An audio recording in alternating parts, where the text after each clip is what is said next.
Good morning, everyone. The research problem is the impact of overusing mobile games of high school students in Calao National High School of Prieto-Diaz to their academic performances. Introduction. The impact of overusing of mobile games of schools students of Calao National, which is specified in junior high school. It is focused the ability of students how they affect and consume their time to playing online games. To know some situation during the pandemic to those students, it supports some studies to comply and more reliable. And there are some research in the Philippines that online games is emerging now also during this pandemic, and in the present time the Philippines is we are at 29 in the 29th rank who mostly playing mobile games, and some of is following by ma- many adolescents at the age of 7 years old. They are playing mobile games also. They may also uh, affecting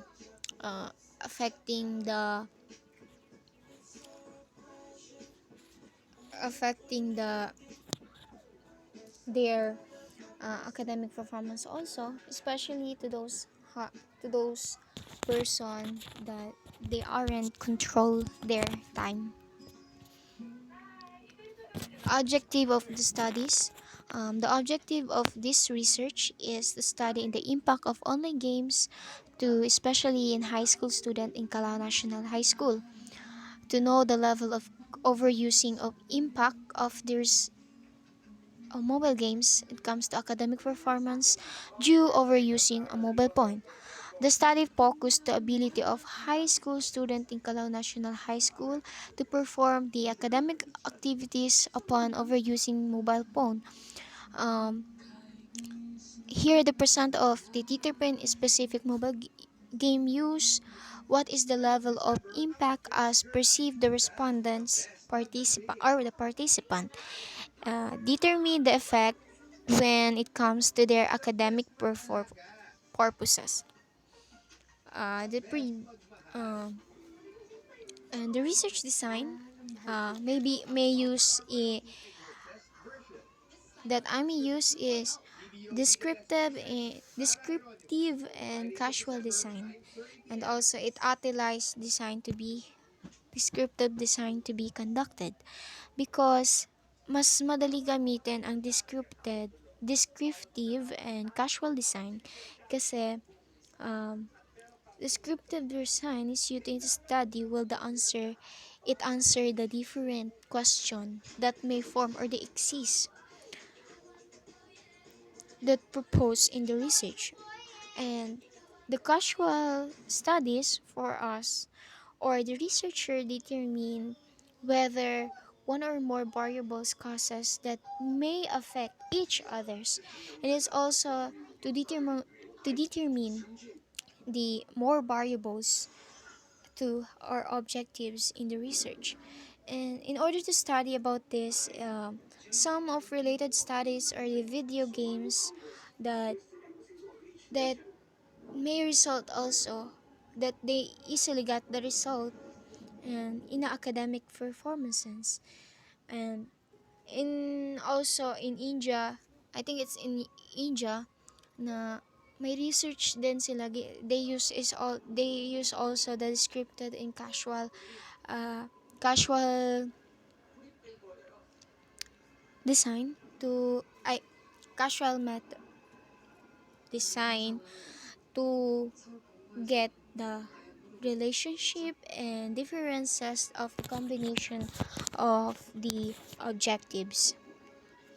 Participants or respondents use the purposive the judgments or the purposive sampling in getting the specification of person because it has the technique in choosing this because we can force someone answer the research data, the data we need the specific person to participate to the research problem to suit its needed or para makomply siya. So example of this, we have two groups, which is the sampling is the one is, for example of this, the Philippine statistic, which is an yung census. We have the two groups in census. Some of hindi pa nasa census, and um, some of some of are already census na, kasi magkakaiba sila kasi mag-i-specific ka ng mga nag-i-specific ka ng mismong tao na suits for your research problem.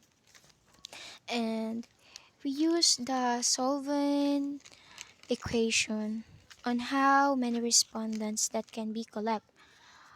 In gathering this data, we use the equation of solvent equation nga. So the confidence level that used in this data is 95% 95% confidence level, but the confidence level some are use 99% or 95 confidence level, which deals to your target, or which is the target of your respondents. So sa akin, ang ginamit ko is 95% of level, and the target population is 100 population, which is based on the observation that the person or the respondents na want ko ay uh, yung mga more on addicted na siya. So the standard deviation error is 5%. So the sample or the collecting data ko is 50 person. So the population so 50 respondents that I expect the needed ko na collect. So the standard deviation error is confident that error is not low and not too large to be problem in collecting data. In collecting data, survey questionnaire and interview. It easily why survey questionnaire and interview, because it utilizes the proposed study to easily get the data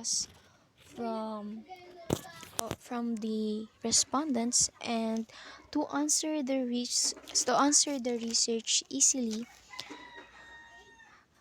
and mas inaalaw kasi siya as of now we use the online survey, and it also allows interview using the online platform also. And that's the fact why survey and questionnaire as the method of data collection, and it easily to collect data from the respondents. Example of this is yung how we get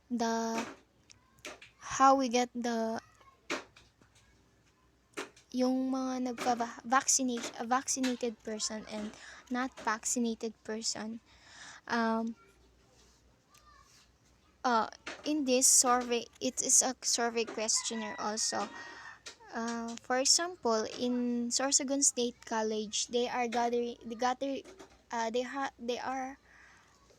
have some survey about if you are vaccinated or not vaccinated or fully vaccinated, which is the platform that use is the survey questionnaire to easily collect nga yung data nila. That's the example of survey questionnaire. And interview also, it can be a platform of video call, messenger, Skype, or any platform. And ethical consideration must be considered in collecting data, because some of the respondents are not are mostly not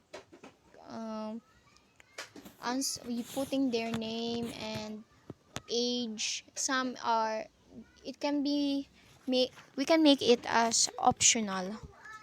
And the research instruments that we are in collecting data is profile, name. It can we can put the name is optional, gender, and learning equipment and connectivity, specific mobile games, Mobile Legend, Clash of Clans, Call of Duty, Farm Hero, Shaga, and Candy Crush, and how many hours usually consumed, and the grades of when it comes to academic performance.